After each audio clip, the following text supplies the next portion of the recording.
Bonjour et bienvenue dans Tête à Tête, l'émission de grandes interviews de France 24. Notre invité aujourd'hui est Corneille Nangaa, c'est l'ancien président de la commission électorale de RDC, la CENI. Et il est aujourd'hui à la tête de son propre parti, l'Action pour la dignité du Congo et de son peuple. Il vit en exil et il est avec nous depuis un lieu qu'il tient à garder secret pour des raisons de sécurité. Merci Monsieur Nangaa. Bonjour Monsieur Perelman. Vous avez récemment affirmé par écrit qu'il y avait eu un accord entre Félix Tshisekedi et Joseph Kabila lors de l'élection présidentielle très controversée de 2018.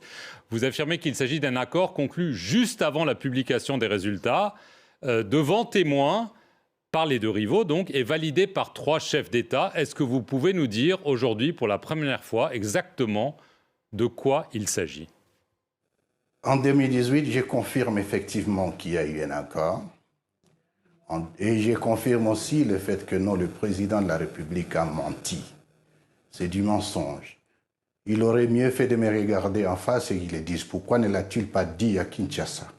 Il y a eu bel et bien un accord, et c'est cet accord qui a permis plus ou moins l'alternance pacifique, avec pour la toute première fois, après 60 ans d'indépendance, une remise et reprise entre 2 chefs d'État, un sortant et l'autre entrant. Je confirme qu'il y a eu bel et bien accord avant la publication des résultats.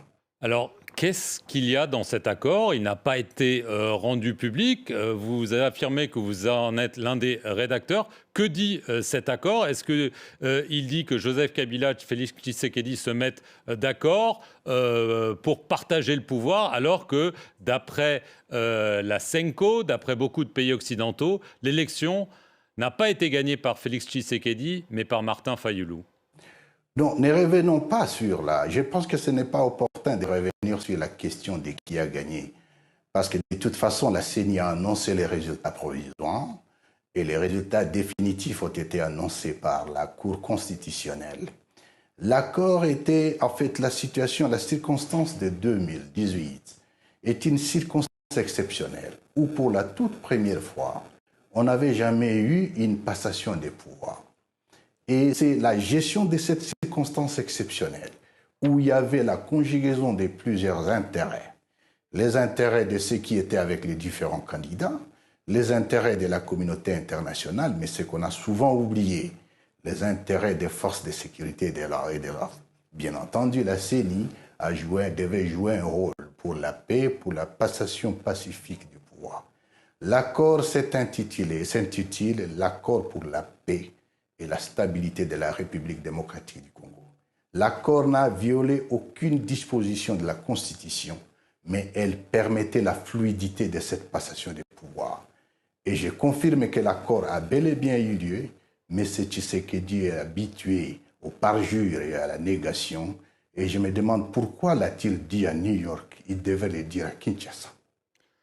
Qu'y a-t-il dans cet accord, Monsieur Nangaa? Je vous repose la question. Pourquoi est-ce que Félix Tshisekedi nie qu'il y a un accord? Si vous dites qu'il n'y a pas de problème, pourquoi ce secret? Pourquoi ce mystère? Il n'y a pas de mystère, il n'y a pas du tout de mystère. Dans les jours qui viennent, Monsieur Perelman, nous allons rendre public l'accord.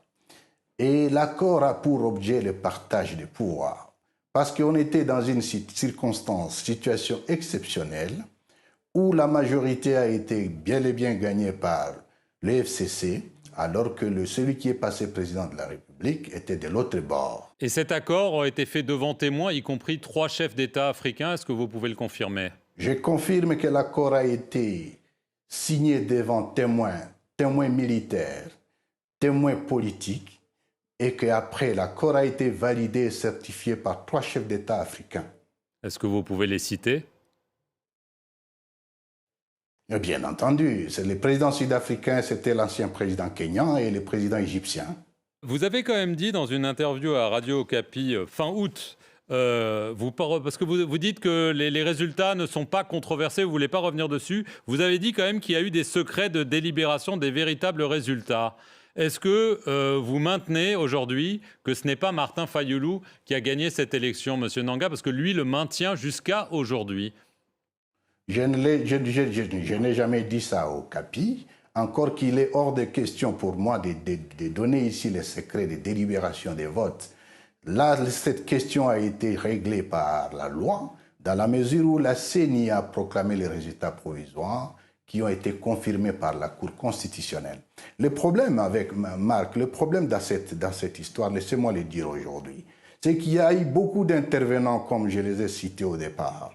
Vous aviez la CENI, la Cour constitutionnelle. Vous aviez, bien entendu, l'ancien chef de l'État et les nouveaux chefs de l'État qui est en fonction. Vous avez les services de sécurité et la communauté internationale. C'était autant d'intérêts autour de la question.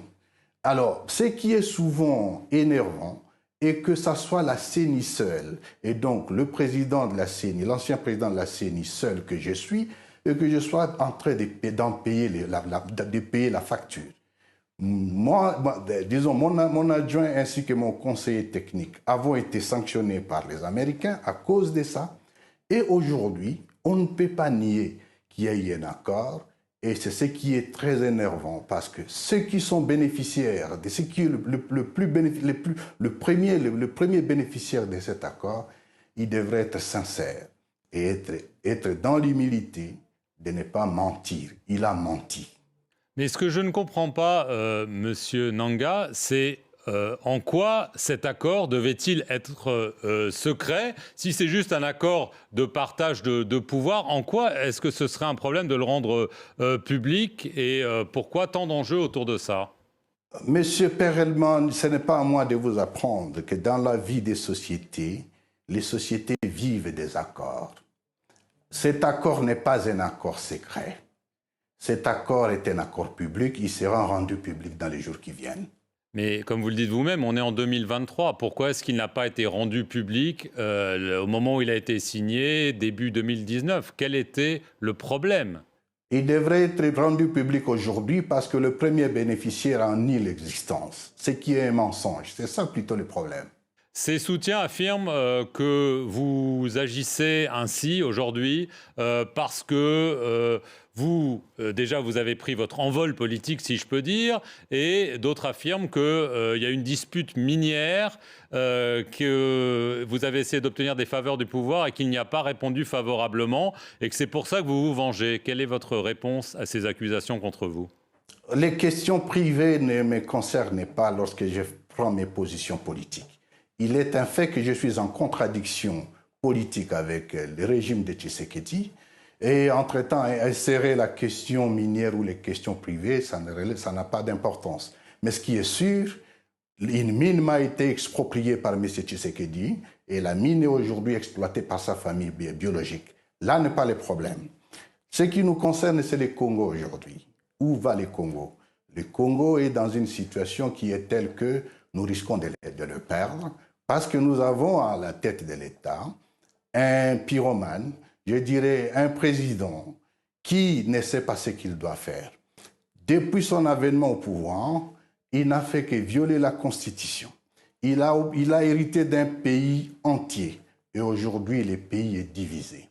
Des territoires entiers sont amputés de certaines entités. Et est-ce que ça doit continuer de cette façon? Je ne pense pas.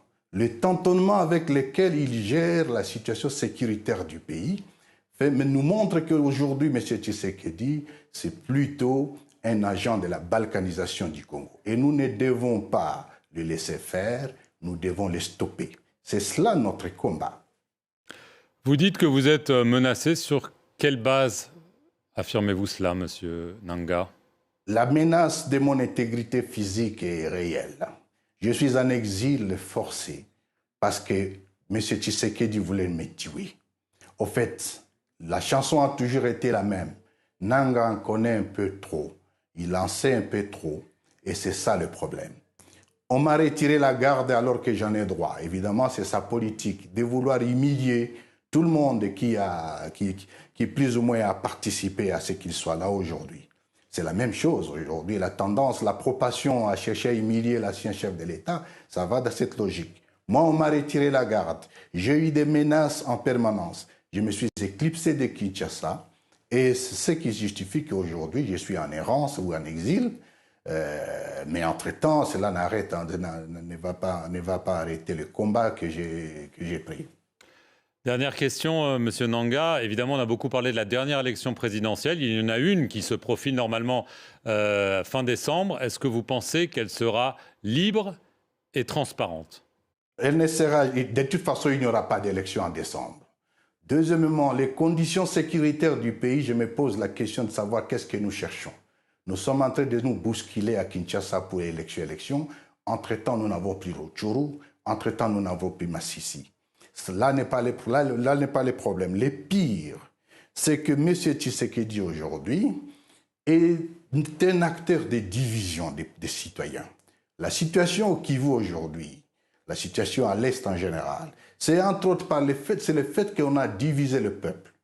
Et aujourd'hui, même tout ce qui est en termes techniques ne permettra pas les élections en 2023. Pour conclure, c'est dire, aller aux élections le 20 décembre 2023, ce serait comparable à un téméraire commandant qui se décide de poser l'aéronef sur une piste parsemée de gros bétail.